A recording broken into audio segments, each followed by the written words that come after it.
Hello, everyone. I'm Sophia Parola with Garden State Film Festival, and I am with Jenna and Stephen, who were the makers of Baladi, My Country, a short film that got accepted into Garden State Film Festival. Congratulations, guys. Yeah. Thanks so much. So I hope I said the name right, but I would love just for you both to introduce yourselves and your title in this film, and then tell us about your film, please. Yeah, thank you so much. So Baladi, My Country, your pronunciation wasn't so bad. I am the writer and director of Baladi, as well as a producer. And my name's Stephen Mosley. I was the executive producer, AD, and editor on the film. Yeah. Beautifully. I'm sorry I messed up the name, but that sounds so much better when you say.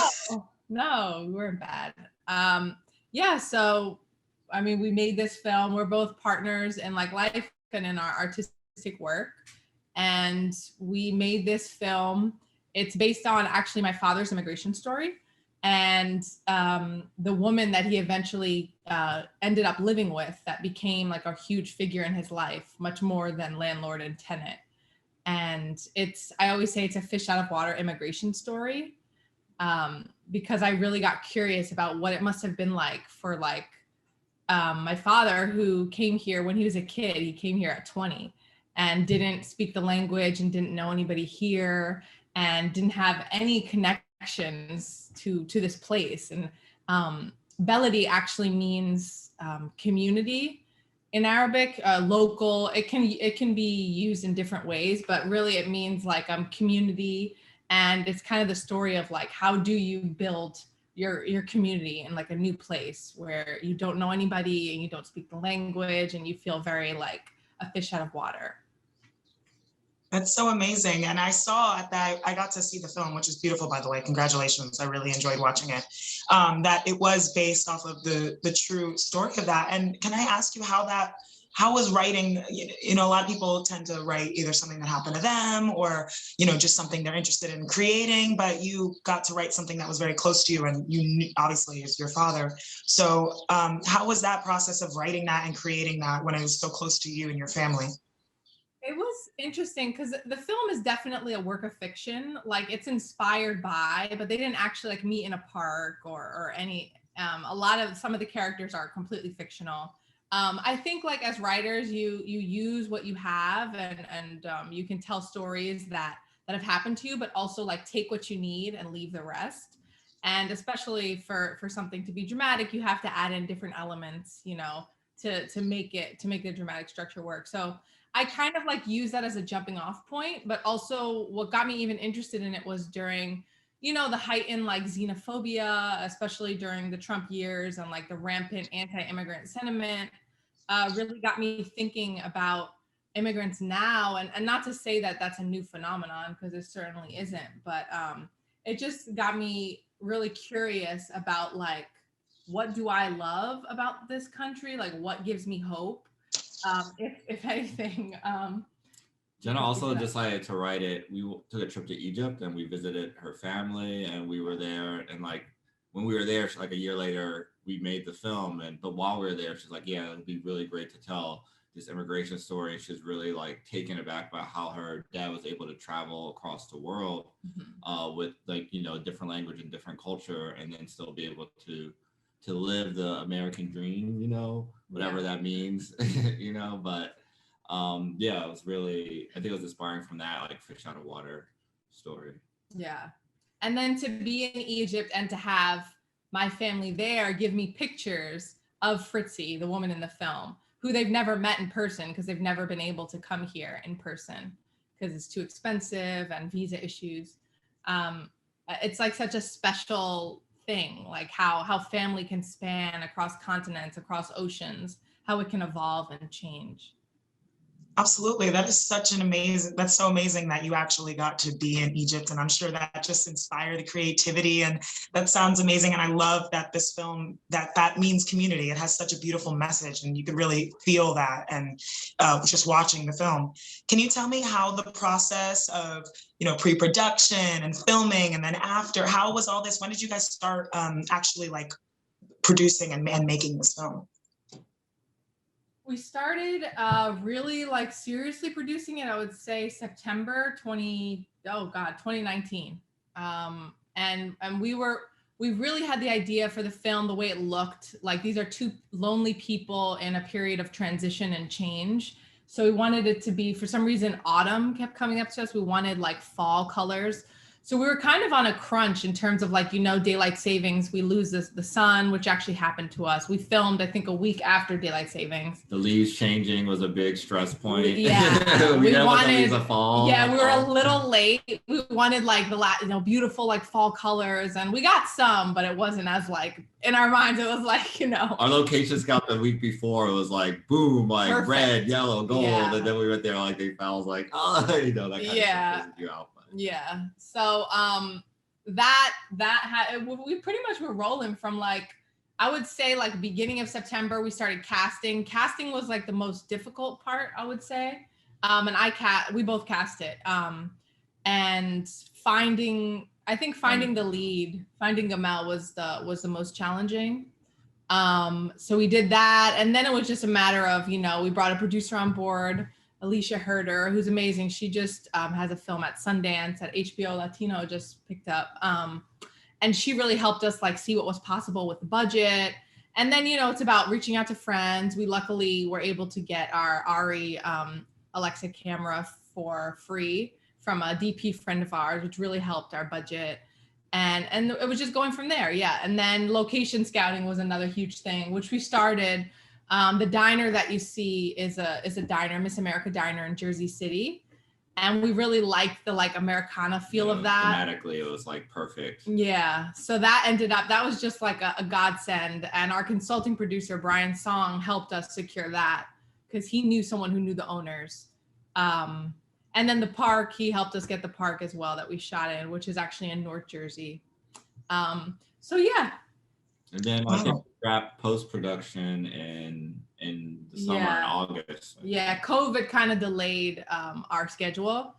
But yes, our final color was like August 2020. Yeah. And like our music, we did the music composition like right before shutdown. I think like the week before shutdown. The week right before we shut down. And we had an ADR session, and our actor Kareem came in, and I think he may have been sick. He was like, I'm feeling a little bad, but this is before we do like COVID was like a thing.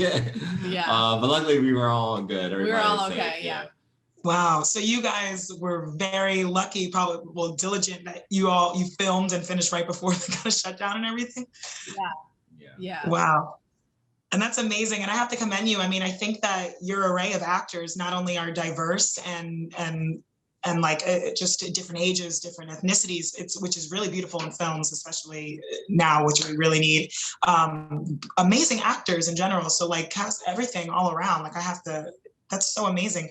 I wanted to ask you guys, it seems like, when you're talking about location and you're casting and all these things you're doing, any advice for filmmakers out there, things that you might have, goals that you had, something that didn't happen like you wanted to?